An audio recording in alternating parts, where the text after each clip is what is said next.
Hi friends, ಎಲ್ಲರಿಗೂ ನನ್ನ ನಮಸ್ಕಾರ. ದಿಯಾ ಸೋಮ್ ರೆಸಿಪೀಸ್ಗೆ ಸ್ವಾಗತ. ಇವತ್ತಿನ special recipe egg chicken fry. ಈ ರೆಸಿಪಿ ತುಂಬಾ ಟೇಸ್ಟಿಯಾಗಿರುತ್ತೆ. ಚಿಕನ್ ಮತ್ತು ಎಗ್ ಎರಡು ಕಾಂಬಿನೇಷನ್ ಒಂಥರ ಹೊಸ ಟೇಸ್ಟನ್ನು ಕೊಡುತ್ತೆ. ಈ ರೆಸಿಪಿನ ನೀವು ಒಂದ್ಸಲ ಟ್ರೈ ಮಾಡಲೇಬೇಕು, ತುಂಬಾ ಇಷ್ಟಪಡ್ತೀರಾ. ಈ ರೆಸಿಪಿ ನೋಡೋಕ್ಕೂ ಮುಂಚೆ ನನ್ನ ಚಾನಲ್ನ ಸಬ್ಸ್ಕ್ರೈಬ್ ಮಾಡಿಲ್ಲ ಅಂದರೆ ದಯವಿಟ್ಟು ಸಬ್ಸ್ಕ್ರೈಬ್ ಮಾಡಿ, ಪಕ್ಕದಲ್ಲಿರುವಂತಹ ಬೆಲ್ಲೈಕನನ್ನು ಒತ್ತಿ. ಈಗ ರೆಸಿಪಿ ತೋರಿಸ್ತೀನಿ. ನಾನಿಲ್ಲೊಂದು ಪ್ಯಾನಿಗೆ 3 ಟೇಬಲ್ ಸ್ಪೂನಷ್ಟು ಕುಕ್ಕಿಂಗ್ ಆಯಿಲ್ ಹಾಕೊತಾ ಇದ್ದೀನಿ. ಹಾಗೆ ಸ್ವಲ್ಪ ಕರಿಬೇವು, ಒಂದು 4 ಹಸಿಮೆಣಸಿನ್ಕಾಯಿ, ಹಾಗೆ ಒಂದು ದೊಡ್ಡ ಸೈಜಿಂದು ಉದ್ದಕ್ಕೆ ಹೆಚ್ಚಿಕೊಂಡಿರೋಂತಹ ಈರುಳ್ಳಿನ ಹಾಕ್ಕೊಂಡು 1 ನಿಮಿಷ ಫ್ರೈ ಮಾಡ್ಕೊತಾ ಇದ್ದೀನಿ. ಈಗ ಇದಕ್ಕೆ ನಾನು ಒಂದು ಅರ್ಧ ಟೇಬಲ್ ಸ್ಪೂನಷ್ಟು ಜಿಂಜರ್ ಗಾರ್ಲಿಕ್ ಪೇಸ್ಟ್ ಹಾಕ್ಕೊಂಡು ಒಂದು 2 ನಿಮಿಷ ಫ್ರೈ ಮಾಡ್ಕೊತಾ ಇದ್ದೀನಿ, ಈರುಳ್ಳಿ ಗೋಲ್ಡನ್ ಬ್ರೌನ್ ಬರೋ ತನಕ.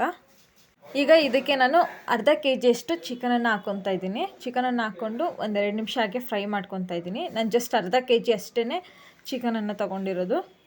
ಈಗ ಇದಕ್ಕೆ ನಾನು ಒಂದು 1/4 ಟೇಬಲ್ ಸ್ಪೂನಷ್ಟು ಅರಿಶಿನ ಪುಡಿ, ಹಾಗೆ ರುಚಿಗೆ ತಕ್ಕಷ್ಟು ಉಪ್ಪನ್ನು ಹಾಕ್ಕೊಂಡು ಒಂದು 2 ನಿಮಿಷ ಫ್ರೈ ಮಾಡ್ಕೊತಾ ಇದ್ದೀನಿ.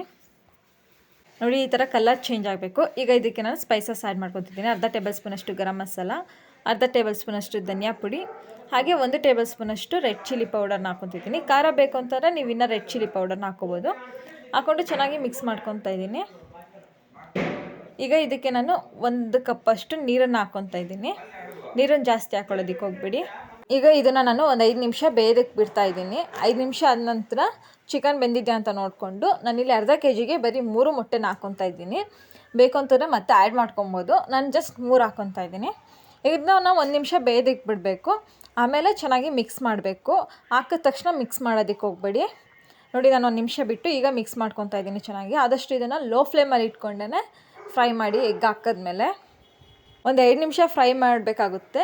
ನಮಗೆ ಗ್ರೇವಿ ಥರ ಬೇಕು ಅಂತಂದರೆ ನೀವು ಇದೇ ಥರ ಮಾಡ್ಕೋಬೋದು. ಇಲ್ಲ ನನಗೆ ಡ್ರೈ ಬೇಕು ಅಂತಂದರೆ ನೀವು ಇನ್ನೂ ಫ್ರೈ ಮಾಡಿಕೊಂಡು ಸ್ವಲ್ಪ ಡ್ರೈ ಥರನೂ ಮಾಡ್ಕೋಬೋದು. ಇದು ರೈಸಿಗೆ, ಚಪಾತಿ ಎಲ್ಲದಕ್ಕೂ ತುಂಬ ಟೇಸ್ಟಿಯಾಗಿರುತ್ತೆ. ನಾನು ಇದನ್ನು ಫುಲ್ ಡ್ರೈ ಥರ ಮಾಡ್ಕೊತಾ ಇದ್ದೀನಿ. ಈಗ ಇದು ರೆಡಿಯಾಗಿದೆ. ನಾನು ಇದಕ್ಕೆ ತುಪ್ಪದಲ್ಲಿ ಹುರಿದಿರೋಂತಹ ಗೋಡಂಬಿನ ಹಾಕ್ಕೊತಾ ಇದ್ದೀನಿ. ಹಾಗೆ ಇದಕ್ಕೆ ಸಣ್ಣದಾಗಿ ಹೆಚ್ಚಿಟ್ಕೊಂಡಿರೋಂತಹ ಕೊತ್ತಂಬರಿ ಸೊಪ್ಪನ್ನ ಹಾಕ್ಕೊಂಡು ಚೆನ್ನಾಗಿ ಮಿಕ್ಸ್ ಮಾಡ್ಕೊತಾ ಇದ್ದೀನಿ.